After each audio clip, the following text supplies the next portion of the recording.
Day in the bi-state and a great morning for those marathon runners in St. Louis, but more severe weather could be ahead for your weekend. Good evening. Thanks for joining us. I'm Laura Barcheski. Weather First meteorologist Gary Frank is here to tell us more on that potential risk. Gary. Yeah, and I think overall the next several hours are going to be pretty quiet here locally, other than a few storms here and there. The main focus is on the other side of the state, and that's where we have, just to kind of fill you in, we've got a few severe thunderstorm warnings. Those are the common yellow polygons, the red ones with multiple tornado warnings, and then confirmed tornadoes as well in southern Kansas. So that's going to be a busy area that we continue to monitor as we zoom in and see a few storms ahead of that. And what these storms are going to do, this entire line will eventually work its way toward us over the next between 6 to 10 hours, but it's going to be a lot weaker. So we're not worried about that tonight. This is an area that's under a tornado watch until midnight. Doesn't even get to Columbia, but we're going to see this produce a line of storms. And there are a few storms out there right now south of Farmington, and there will be a few of them right now in Rolla. You can start to see some of that, and that's why as the sun sets, there are some low clouds and some ominous looking clouds here and there, but temps have stayed steady in the mid 70s. For the most part, though, that's going to be the case the next several hours as temps fall in the low 70s with hit and miss chances for showers and storms, especially over the next 2 hours. Then I think we get a break and then another line like that one moves through. I don't necessarily think that's the severe weather chance for us. There's a wide area that's the second line as more of that moves in for tomorrow. We time that out, those multiple threats, and when we can expect the strongest storms just ahead. Gary, thanks. A protest is underway on the campus of Washington University. In the last hour, students and community members have set up an encampment near WashU. They say they're demanding the university divest from Boeing and are calling for a ceasefire in Gaza. We are now learning the encampment is set up in Tisch Park. Organizers of this protest say they will remain in this spot until their demands are met. There are 5 total demands laid out in their statement. Specifically, they say the university should cut ties with Boeing and any other company that profits from the war in Israel. 2 of the demands are not related to the war in the Middle East. However, they're also calling for the Washington University Police to be defunded and for land in the St. Louis area to be returned to indigenous people.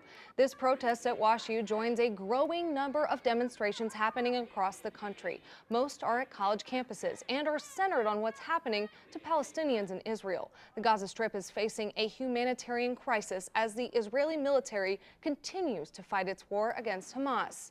That war broke out in October of 2023 after Hamas militants attacked Israelis, killing thousands and taking many hostage. Since then, tens of thousands of people have been killed in Gaza. Over 100 Israeli hostages are also believed to still be held in Gaza. We have a crew on the scene of the WashU encampment. We'll bring you information online as we learn more. You can also tune in tonight at 10 for the full story on these developing protests.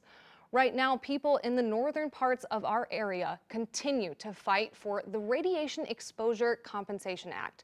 That's the program that provides compensation to people who got sick by the government's radioactive waste. In the past, the program did not include Missouri. An expanded version of that proposal passed in the Senate last month, but continues to meet hurdles in the House. The deadline to expand and renew RECA is in June. Travis Cummings takes us to North County, where victims of radioactive exposure rallied today. It's been in here a long time. It's the reason for his fight. That was taken the day after I found out that she wasn't going to survive. In 2005, Robert Bayard's 5-year-old daughter was diagnosed with neuroblastoma, a rare cancer for someone her age. And unfortunately, she didn't make it. Shirley Alexander is fearful of that loss. He's cancer-free, and they're fighting. Both of these lifelong North County residents are dealing with health complications spurred by the contamination in Coldwater Creek. Nuclear waste left over from the effort to build the first atomic bomb during World War II sits in their backyards. And we're not really informed. That's what pushed them to Ward Chapel AME Church in Florissant on Saturday. Water's going to continue to The go. advocating nonprofit Just Moms STL and elected officials answered questions and provided resources as it relates to fixing the problem. Where exactly is the contamination? Want to share their stories about their health, what's happened to them, their families. When's it going to be cleaned up? The Army Corps of Engineers has been moving from site to get the waste cleaned up. We know that they are diligently working to clean up North County and doing an effective job. And so trying to prevent reoccurrence in the community. There's also the focus on the Radiation Exposure Compensation Act. What we're hearing is the cost, and what is the cost to someone's lives here? These residents want relief. It's been years we have been neglected. I don't think it should be swept under the rug. Travis Cummings, 5 on your side. The Missouri House passed its form of a bill that would make it harder to amend the state's constitution.